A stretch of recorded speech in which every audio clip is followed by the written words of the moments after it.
fourth wall.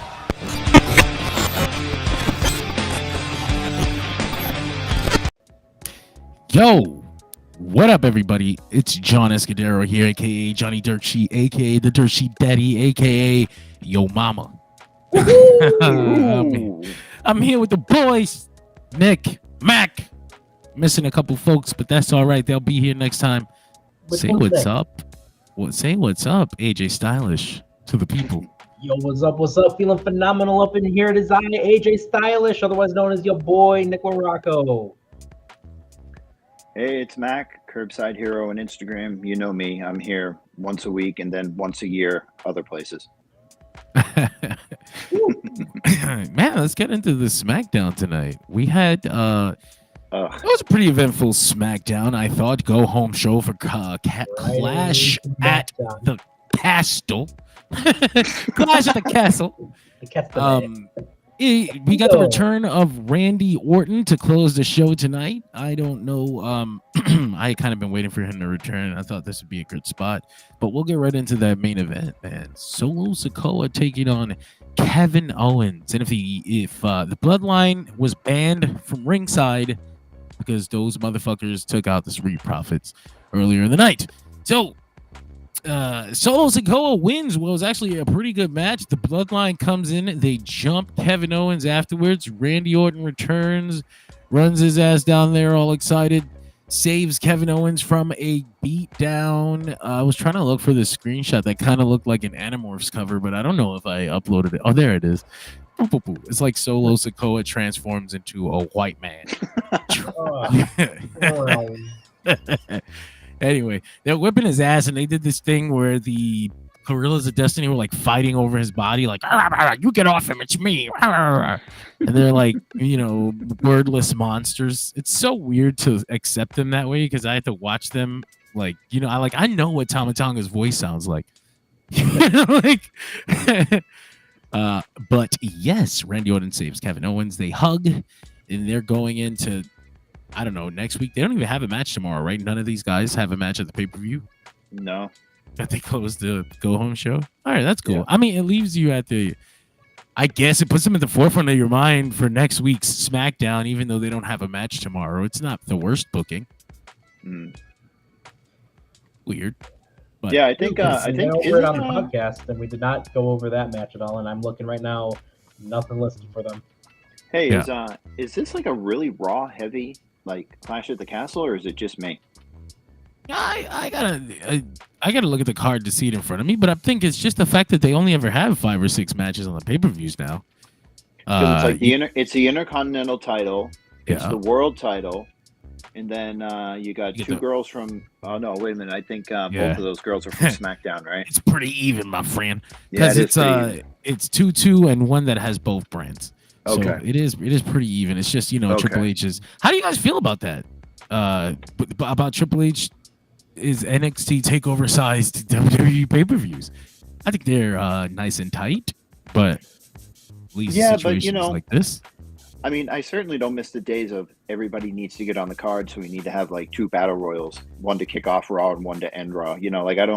I don't miss those days, but like I would honestly, after tonight, would like to have seen DIY and A-Town Down Under get added to that. That's a match that I want to see. But I guess we're going to have to wait a little bit longer for that. As a fan of Battle Royals, Mac just crushed my hopes and dreams there. I enjoy that. But I like I guess for the most part, I like when certain pay-per-views do have that like nice steady flow that those takeovers basically do. But there was also that part of me that kind of misses just the most overbooked 3-hour event you can imagine. But that's me just kind of being nostalgic. That's what I grew up with. So I think it should be a situational thing. I don't think we should have hard locked every single pay-per-view into like 5 or 6 matches. Right. I could go with like 7.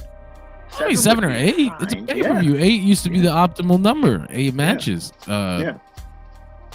But at this point too, with like the amount of talent and the amount of matches, it almost feels like they could, if they wanted to, go back to the brand exclusive pay-per-views. I was thinking about that recently. I know people at the time were not a fan of brand exclusive pay-per-views, but I guess because I grew up at a time where I didn't question things, it came on at a time in my wrestling fandom where I was just like accepting everything they gave me. So now these days I look back on it fondly. But I did like we had, the Big Four was the only place where the brands crossed because it felt important when they did like backstage angles and the two world champions were bumped shoulders or some shit. It's like, I remember too, this is the era when the Royal Rumble had every single participant practically announced right before your eyes. So you didn't know, you knew everyone in it. There was no chance for surprises. But because it was Raw versus SmackDown 15 versus 15, that's what made it epic. Yeah. But yeah, we got Clash at the Castle tomorrow. If you want to hear our predictions and whatnot, check out the Dirt Sheet Radio podcast, available now. Yesterday's episode featuring Nick, Mac, and our boy Greg. But yeah, man, main event. What did you fellas think? Mac, you enjoyed this match? Yeah, I mean, it was the prototypical standard WWE main event that we have all the time. But I'm always happy to see Kevin Owens, man. Kevin Owens is great. No matter what he does, he's got that, I'm WWE like guy now, but he always throws in those like little wacky catchphrases. He's like, when the Street Profits were walking away, he's like, hey, yeah, I like chants. Yeah, chants are great. Like kind of like one of those things, like when Logan, like when we'll talk about later when LA Knight was in the pool and he was like, it's like, oh damn, bringing his catchphrases into my house. I kind of like those things. That's why I like both Logan and Kevin Owens. But that is quite disrespectful, honestly. But anytime I can see Kevin Owens wrestle, it's a plus. I mean, I'm tired of Kevin lumped in with the bloodline. Like they did that for 2 years. I'm just kind of, or 4 years. I'm kind of just like over Kevin with the bloodline. Like, give that man something else. I don't know what you give him, but just give him something else. Nick. I like this match, but like Max said, I'm just kind of getting burnt out of the whole Kevin Owens bloodline thing. And this was always a major point too that you can have when you do have brand exclusive things. I feel like the SmackDown's roster is, to be fair, they do have a lot of injuries and whatnot, but I feel like it's another one of those situations where it's much smaller than the Raw roster, which has a lot more variety. And I'm not the biggest fan of seeing the exact same match that we saw a couple weeks ago. Again, reminds me of a certain forgetful head of an older regime. Yeah, I agree with that. I thought this Kevin Owens versus Solo Sikoa thing, I get what we're doing. We're setting up for this Randy Orton return, and we're going to give them a featured match on the show because they're not on the pay-per-view tomorrow, but it felt kind of dry. Like Well, what the thing is, too, is like there is a lack of heels on SmackDown outside of the Bloodline, AJ Styles, and Logan Paul. There's like really no main event heels. I know you have like Santos Escobar and guys like that, and and it looks like they turned Baron Corbin face tonight, but I just don't think, other than being sucked into the Bloodline vortex, I mean, outside of like Solo and Tangaloa or Tongaloa, whatever the hell they're calling him now, and Tamatonga, without getting sucked into that, you really don't have many heels on SmackDown. That's why Cody's been feuding with AJ for 2 pay-per-views, mixed up with the Logan Paul in the middle. But right. It's shocking if you look at the SmackDown roster. There's like literally like no top heels for Cody to feud with, which leads me to my other point today, that the Wrestling Observer newsletter on this morning said that it looks like Cody's next feud after AJ is going to be the new head of the table, Solo Sikoa. Oh, no fucking way. Why would Dave say that? What gave him that inkling? I don't know. I mean, I can look at it right now. It says that motherfucker. It says, according to the Wrestling Observer newsletter, Solo Sikoa will be the next challenger for Cody's WWE undisputed WWE title. I gotta look at. I usually read the Observer myself. Thanks, courtesy of Mac. but I didn't get to this morning. Yeah. He was not very favorable to NXT Takeover or NXT Battleground, whatever you call it now. Was it? And no, I think wasn't either. I think he gave Trick and Ethan Page like 2.75, and everybody was like, "Shut the fuck up, dude." But it was ass. I know it was. But you know what? But it was a debut. It was Ethan Page. He's finally getting his due. Yeah, he's finally getting his due in like fucking 10 minutes. 10 minutes on pay-per-view in the main event. I think he gave the highest thing he gave was 3.75 to Shayna Baszler. And, okay. That's actually a very fair score. That was a good match. I really like that. Yeah. But if we didn't have anything else to say about this main event segment or the bloodline or anything moving forward, that's one of the things is because it's so repetitive. Everything that we could have said about it has already been said before. Yeah. I don't think we're going to get to this, but they had a WWE Speed commercial where they now said that the Speed title is going to be defended every Friday before a PLE, and their tagline was, "You've never seen WWE action like this before." Really? We've never seen a 3-minute WWE match on TV before? Get the fuck out of here. The tagline for WWE Speed is 3 pumps and he's done. WWE Speed. Yeah, it was like WWE action like you've never seen before, and inside of 3 minutes, I was like, "No, dude, I watched the Attitude Era." Shut the fuck up. Yeah. I try to convince my wife there's more action than she's ever seen inside of 3 minutes. Yeah. But sorry to veer off course. I just thought that I just didn't want to forget that. No, that's great. That's great. So we got back to the beginning of SmackDown. Show opened with them doing that old walk into the building thing. Cody Rhodes is there. AJ's there. Then we cut to the opening match. Bayley accompanies Naomi to the ring to take on Chelsea Green, who now has the Chelsea Green of it announcement hardwired into her theme now. That's that insurance policy just in case Samantha gets the fuck out of there. But it's pretty about 10 minutes. They go back and forth. Naomi picks up a win. They go kind of mock Chelsea and Piper as they walk up the ramp. What did y'all think of this opening match, or this whole Chelsea Green, Piper Niven versus Bayley Naomi thing? Blink and it's done. It's just, I don't know. I think I completely zoned out for anything Chelsea wise, and when it was Naomi, I was just like, I'm good. She's getting what she deserves, which is more victories and not being seen as this big loser traitor to them. They're doing this sidekick to Bayley thing that's clearly leading to like a world title match down the line where Naomi's probably more aggressive or the heel about it. But Blair Davenport, she's probably got to get through Blair Davenport first. We can probably talk about that now. Blair Davenport at some point later in the night. Bayley and Naomi are in the back. Just because it's attached to these girls that are talking right now, that just won the match. Bayley and Naomi are in the back, and Blair Davenport walks up and she's laughing at Naomi for having to have Bayley by her side. And then Chelsea Green comes out, distracts her. Piper Niven walks up in that motherfucker and knocks Bayley's ass out. Dude, she knocked both of them out. She fucking Vinnie Jones juggernauted both of them into the fucking wall. Yeah, that's actually funny. They're standing there talking their shit, and it's just blow. She's done, dead. She takes her title, does the old "I'm not winning the belt tomorrow." Such a good shot, man. I'm holding this so we don't do this. Hang this in the Met. Yeah, that was actually my thing. That was my big thing with Swerve that I was so mad about. I was like, why does he keep picking up the fucking belt? He's gonna win it.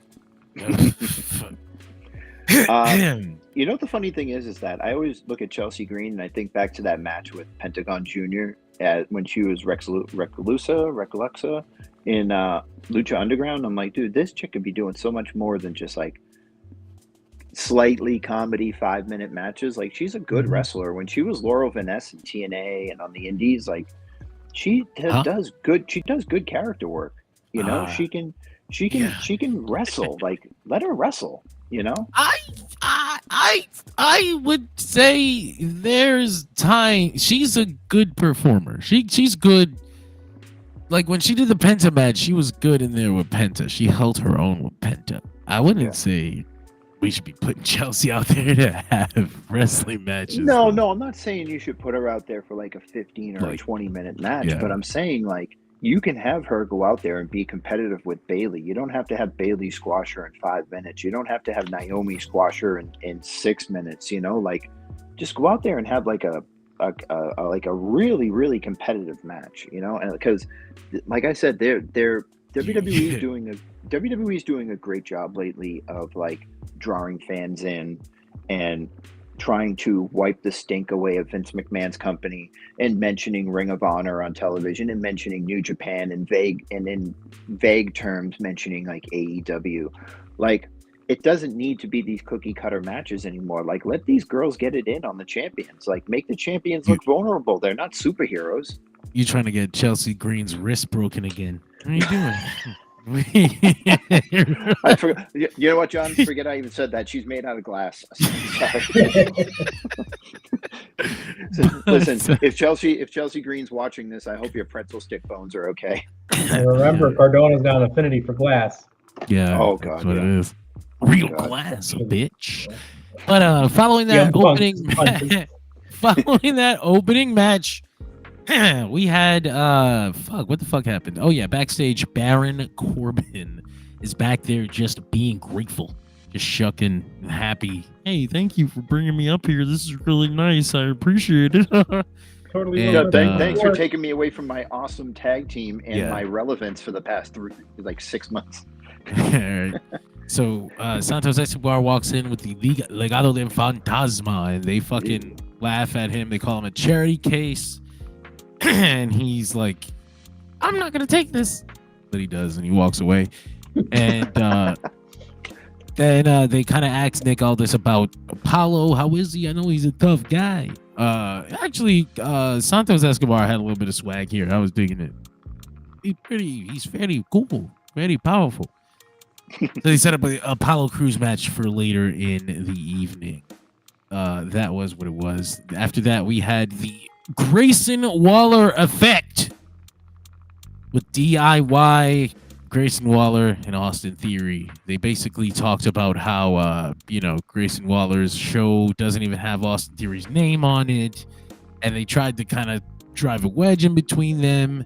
Grayson Waller denies it. That's not true. I already paid for these graphics. It's expensive to change them. Blah blah blah. Eventually breaks out into a brawl. Johnny Gargano tries to super kick Grayson Waller. He knocks the shit out of Austin Theory instead. He's horrified. This is his former son from the way. He didn't want to do this. He didn't want to do this, but it happened. And it's Grayson Waller's fault. He just ducked out of the way and let him get smoked. So that ends that segment. And I would have sworn that they would have added the tag team title match to the pay-per-view tomorrow after that, but no! No, they did not. It felt like they were going to. Yeah, it felt like they really were going to, yeah. Swore they were going to, at least a pre-show or something, but nope. Following that, we did have that backstage segment where we talked about earlier, where Bayley and them got their asses whipped. Then we had the match, Santos Escobar defeating Apollo Crews. So real quick, going back to Grayson Waller effect, that whole segment. Yeah. Number one, I love when I think it was Ciampa, when he threw the chair outside the ring and it almost landed upright and the fans were like, oh, and it didn't. They're like, oh. I fucking missed it. I love as well we talked about this a couple of weeks ago. Mac, I think you were one of the big proponents of it, maybe CJ as well, and John, we've talked about this forever, is the continuity throughout WWE right now in the Slovakian era. And I really dug that they were still talking about the relationship with The Way. And I really also appreciated the part where Johnny Gargano is trying to look out for his son, and he's talking to him like, how do you not see what Grayson is doing? He's just using you. Yeah, I do love that. That's what I'm saying. In the previous era, we wouldn't have gotten this. They probably would have acted like The Way didn't even exist because it was an NXT thing. Exactly. You know what line I really liked? I don't know if it was Ciampa or Gargano, but one of them was like, he's like, you beat John Cena at WrestleMania. He goes, he lost to me 2 weeks ago or something like that. I was like, what are you hanging around with him for? I was like, damn. I was like, oh yeah, he did beat John Cena at WrestleMania. Holy Yeah. shit! Nobody remembers that, not even John Cena. So that was the Waller effect. We moved on, and then we got this really cool segment between AJ Styles and Cody Rhodes. Cody comes out there, and he's all I forgot what the fuck he was talking about because I only remember what AJ said. He basically said he wasn't gonna quit though. That he can, I'm gonna beat AJ's ass. I'm not gonna quit. Can't make me quit. AJ's like, well, AJ comes out and he basically says, "What are you talking about? You quit all the time. you quit. You quit Ring of Honor. You quit TNA. You quit AEW." But he couldn't. But it was painfully obvious that they could not say those 3 letters, which I thought was funny because I was like, well, but you said Ring of Honor. Like, yeah, exactly. Yeah, so, I know. what the fuck? But you know what? But I doubt that fucking Triple H even knows that they own Ring of Honor. He's probably like, he knows Sinclair because he thing? tried to buy that shit. Yeah. I know. They did multiple times. Yeah. But yeah, so he tells Cody, what do you say? This man right here helped start up a company and you quit it too. And then Cody's like, I did quit Ring of Honor or TNA, and me and my friends did help start a company, but I left to get some. What he said, I left for bigger and better things. Yeah, there you go, bigger and better things. The audience was so impressed. That fucking line took the air out. They started standing ovation. They got up and started clapping. And yeah, so the match is tomorrow, an I Quit match. Do you guys actually believe AJ has a shot here? Well, I mean, I don't know if it was. I don't know if it was. I think it might have been IVP videos on Twitter or X for you, new generation. He said something like, Cody made it a big deal on Twitter to say that he was bringing his mom over and his sister. And someone was like, man, what if they incorporated his mom and his sister into the ending and AJ made him quit because he was going to do something to his mom and his sister? And I was like, okay, that's really far-fetched, but I'm kind of over the long title reign. Roman had the title for 4 years, sorry. Cody's had the title for almost 3 months now. I don't think it's time to take it off of him, but I think you would really, pardon the pun, shock the system if you just took the belt off of Cody for maybe 2 months, maybe 3 months. I don't think it's going to happen. There's like a 99% chance it's not going to happen, but like I wouldn't be totally shocked. But it was a big babyface who didn't ever hold the title very long. Dusty Rhodes. Yeah. Dusty Rhodes would win the belt and get it stolen from him all the time. Or win the belt and beat up by the horseman. Yeah, right. They whipping my ass. I won the belt, but then I didn't win the belt. Yeah. I won the belt, but then they broke my leg and I had to give it up. So Cody dropping the belt here to AJ would actually be a good thing for multiple reasons. One, AJ Styles just went through this whole I'm going to retire thing and he flipped on it. I need this. I did this for the title. If he fucking loses after that, come on, man. What are we doing with AJ? But isn't AJ Styles one of those guys send him home? That, No, that's ass. No, I don't think he's bulletproof. I think we've beat him too much. And we went through such a big thing. Like it's such a big deal that he had to do this for an opportunity. Did you hear? Though, looking at the roster right now, you've got like so many great people that could themselves be slotted up against AJ Styles as champion, as like a lot of top faces compared to the top heels that could take out Cody for the title. I don't expect it would be like a long-term thing. I imagine it would just, AJ wins the belt and then Cody fucking gets it back, the final step match. You got something going on. Mac, I interrupted you there. I apologize. Sorry. No, Nick, you didn't interrupt me. The thing is, AJ said, you had to go through all this. You had to go through your Mark Henry era to get this title shot. I was like, yes, Cody. Yes, do that. Yes. Call him out. You fake Mark Henry. Yeah. That was all right. I like I said, I like the whole segment, actually. It was pretty good. This Cody AJ thing has had a lot more heat to it than most of the feuds that they've been doing. So I'm cool. I'm cool with this. I like that. I think Danny Reisner, one one of the friends of Doshi Radio, the owner of Pro Wrestling Network, Yeah. mentioned that he thought the Cody AJ thing felt like it was supposed to be one match, and then they made something special out of it here, and I kind of agree with that. And that we actually created a real Cody Rhodes AJ Styles rivalry, and I'm kind of okay with them not making it have a Bullet Club element to it. Because I thought that Cody. Well, when he said you quit New Japan, because he said we're nothing alike, and I was like, wait, weren't you guys both in the Bullet Club? Weren't you guys both in Japan? Weren't you both in TNA? Weren't you both in Ring of Honor? Like now you're in WWE. You're exactly alike. So he just says no. He's a heel. No, I don't know what the fuck you're talking about. Actually. But that was a pretty cool segment. We followed that with Logan Paul. We're in Logan Paul's house in Puerto Rico. And, no, wait a minute. No. We got the Tetris thing where he got his ass kicked by 14-year-olds first. That's true. Oh shit, that did happen. where he said shit audibly, but you didn't hear it. He was just like, and then shook like a 14-year-old's hand. I'm like, yeah, it's on brand for Logan Paul. He comes home and he finds LA Knight in his house, in his pool, in his pool actually. Oh fuck! I threw the picture away by accident. Oh no! Instead of clicking it. John, you're fired. Anyway, that's why people should direct in the back and not be on stage. Anyway, fucking Logan Paul's like, get out of my house! What the hell? And it was just really funny.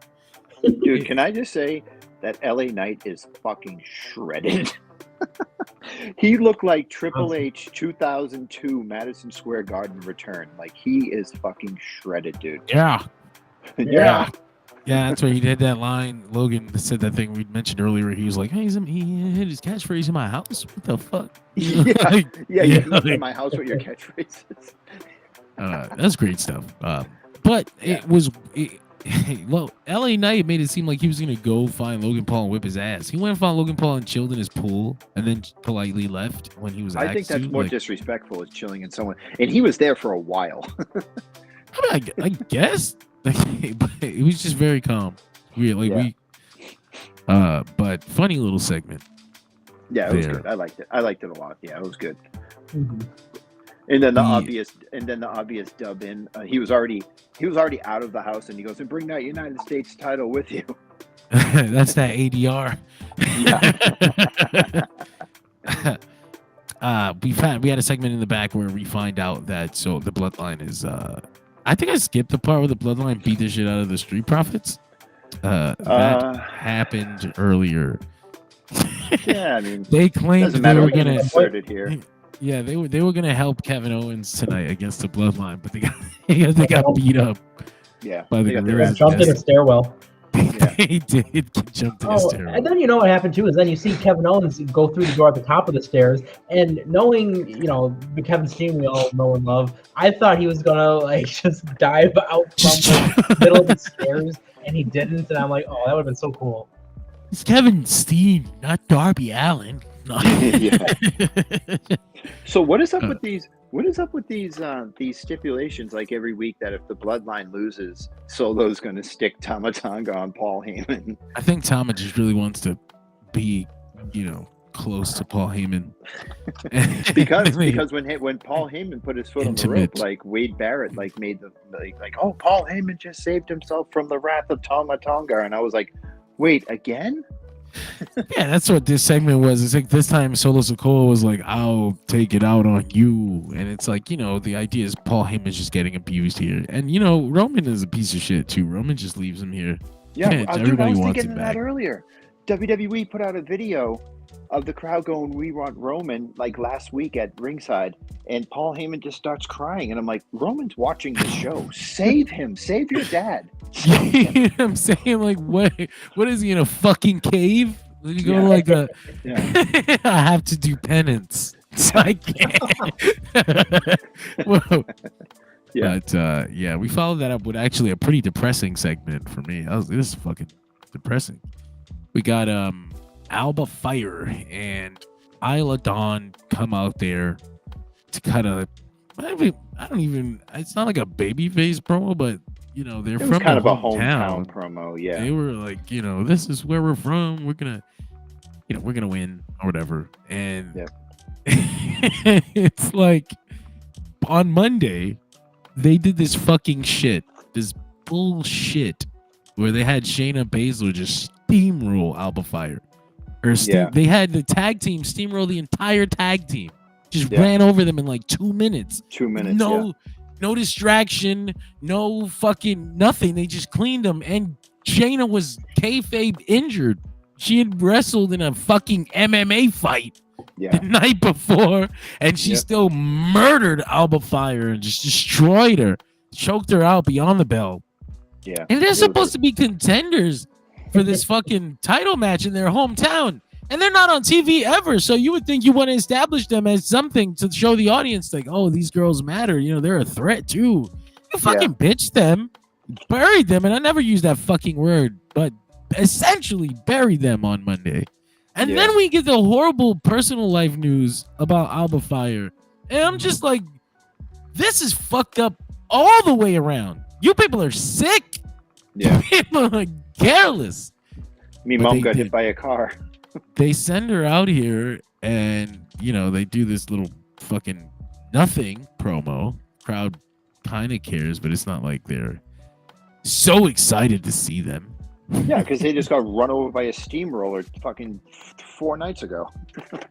They should fucking win the titles or something. I don't know what else they're not going to. That's not happening.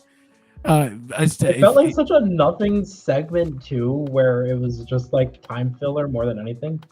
Like this could have so easily gotten cut, and like nothing of value would have been lost.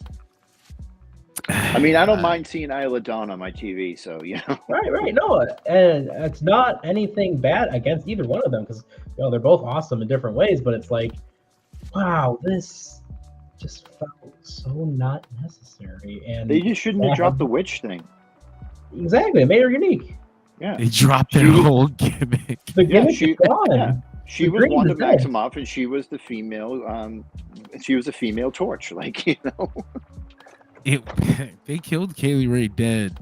She's never gonna recover from this shit ever. Let's not use dead after her mom, dude. Jesus. But yeah, so we move on from that, and that was the main event. So that means that was the last segment of the show tonight, and I'd be lying if I said I had a match of the night, which would have been powered by Delphin Pod. There's barely any matches on this show. There was no wrestling. Segment of the night. There was more of that Cody chant than there was actual wrestling on the night.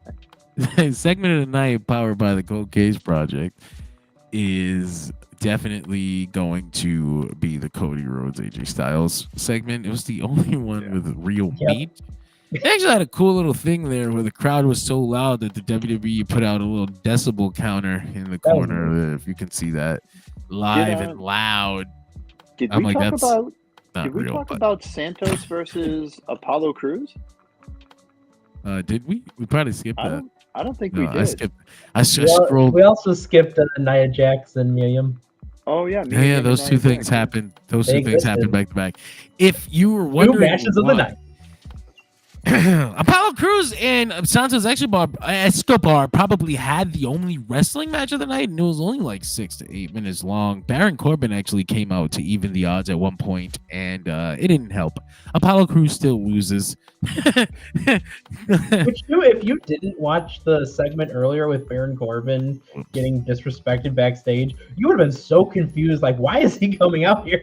Dude, when his music hit, I was like, burn the sails. What the fuck is that? And then it was like Baron Corbin. I was like, oh shit, okay.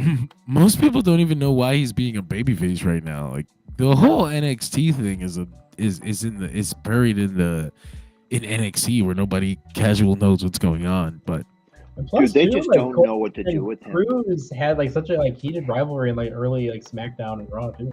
I would like if this version of Baron Corbin is still friends with Braun Breaker, like even though Braun Breaker's like a maniac now. But I like if Braun is like, no, but I like this one. This one's cool. this guy's cool. Like this way, it gives Baron Corbin a little bit of a rub. Like that's my boy. Nobody can fuck with him, or me for that matter, because I've got friends. And also, it looks like Tiffany Stratton is trying to form a alliance with Nia Jax because she distracted Mia Yim in that match. Shit, I missed that match entirely. Oh, really? Yeah. I didn't So fucking see that. basically, it was Mia Yim getting in there, beating the shit out of Nia. Nia being a big, strong woman, and then she hit that eat defeat move on her, and Nia fell out of the ring, and she went to go get her, and Tiffany Stratton got up, and she was like, "Oh, you're getting in my face now, bitch," and she was just like, "Yeah, yeah," and then Tiffany Stratton had like a bottle of water and squeezed it in Mia's face or Meechan's face, whatever you want to call her now. And Nia grabbed her by her hair and threw her back in the ring and beat the shit out of her and pinned her. So that was pretty much it. Well, shit, they had been teasing that they would go for Nia Jax, Tiffany Stratton, Queen of the Ring, Princess of the Ring thing. And I can't say that I hate it. No, I don't hate it. That much. I don't hate it. Nia's doing her best work of her career right now. So, I mean, and Tiffany Stratton has significantly cooled off. So putting Tiffany Stratton with the woman that's got a guaranteed title shot in August and, up against Bayley with Naomi and then you have Tiffany Stratton outside, it could be some nice chaos during that match, So wouldn't mind it whatsoever. Yeah, me too. Did not change the fact that I have no match of the night, though. Mitchell says, Impact had a great pay-per-view tonight. That's right. And if you enjoyed the pay-per-view, then you can catch the post-show for the Impact Against All Odds pay-per-view immediately after our WWE Smackdown post-show. It's going to be available on all Dirt Sheet Radio platforms. That's right. Impact presented or TNA presented fucking Against All Odds. Jeff Hardy returned. He had his Hardy Boys theme music. That WWE really fucking just let that thing fly away. They don't care who uses it anymore. That's cool. Tatum Paxley showed up, and lots of things happened on the TNA pay-per-view. You'll be able to find out about those immediately after this. Literally, as soon as we're done. It's like a TV channel. Dirt Sheet Radio, the network. Anyway, we will be closing up here shortly after we follow up with our segments. Our Jobber of the Night, baby. Oh, man. The audience. Us. Scotland crowd, yeah. Us three for having to fucking sit through this random-ass episode of SmackDown with nothing significant. Dude, I was walking down my stairs earlier, and I was like, oh, I gotta review this. No, man. It wasn't like it was bad. It was just like, yeah, no, it was just, it was kind of just milk to it. It was nothing, yeah. This is sauceless. It's dry. I don't like this sandwich. Yeah. This is the go-home show? Fuck. And I have to wake up to watch that pay-per-view at 11 o'clock my time. Fuck you. 2 p.m. for me, and I will be in work, and I will be watching it at work. Fuck you. I'll be here tomorrow with my boy Tyler. And we will be covering Shout out Tyler at the castle. Yes, shout out Tyler. I almost had to do this alone. I would have too, goddammit. Don't you dare doubt me. Megastar of the night. What'd you think, Nikki boy? The audience for sitting through it. No, I gotta say again, who else but Cody Raheem Rhodes? Oh. Cody Raheem Rhodes. Fuck. Rhodes, man, was there. It is. Boom. Single-handedly getting the whole crowd behind him per usual. Man was literally a guy. I love too how the crowd just would not let AJ get a word in edgewise. Felt like Don Callis was out there. Or Adam Copeland wise. Great. Yeah. Oh man. I don't want to say Cody. I don't know, man. Fuck. Who did I enjoy? I don't even know, man. I'm sorry.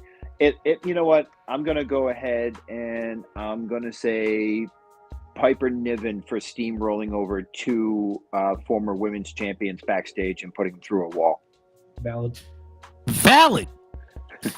My megastar of the night is going to be Cody, and Nick basically gave all the reasons. I was going to try to think of something else, but there is nothing else to think of because there was nothing else to this episode for me. I didn't really care for it. It was not a good episode of WWE TV for me, but hopefully the pay-per-view delivers. Remember when SmackDown was must-see TV? It was, wasn't it? Yeah. Man, Several times. Chief, we fucking miss him. Anyway. Just before we get out of here, I do want to remind you that Dirt Sheet Radio is live 6 days a week after every single professional wrestling show that airs. We are live Mondays after Monday Night Raw, Tuesdays after WWE NXT, Wednesdays we're live after AEW Dynamite, Thursdays we're live after TNA Impact, Fridays we are live after WWE Smackdown. Soon we will be having CJ and Tyler's Level Up Adventure every Sunday morning. 3NT Talking Wrestling on Dirt Sheet Radio this Sunday. We'll have we'll have a big guest. I forgot who it's gonna be, but it's gonna be big. Anyway, immediately after this, because we gotta get out of here, we can't really do our big goodbyes. Be sure to check out the TNA Impact Against All Odds live stream on Dirt Sheet Radio platform. So if you're on Nico Extra platforms and you're watching this and you want to see the TNA Impact Against All Odds post show, then be sure to catch it on Dirt Sheet Radio platforms because the Nico Extra stuff isn't attached to Matt's computer, and I forgot to let him know how to do that. So, but yes, catch us immediately after. Thank you for joining us here on SmackDown. We'll see you tomorrow live after WWE Clash at the Castle. Fuck, there's so many fucking shows. Please stop making wrestling.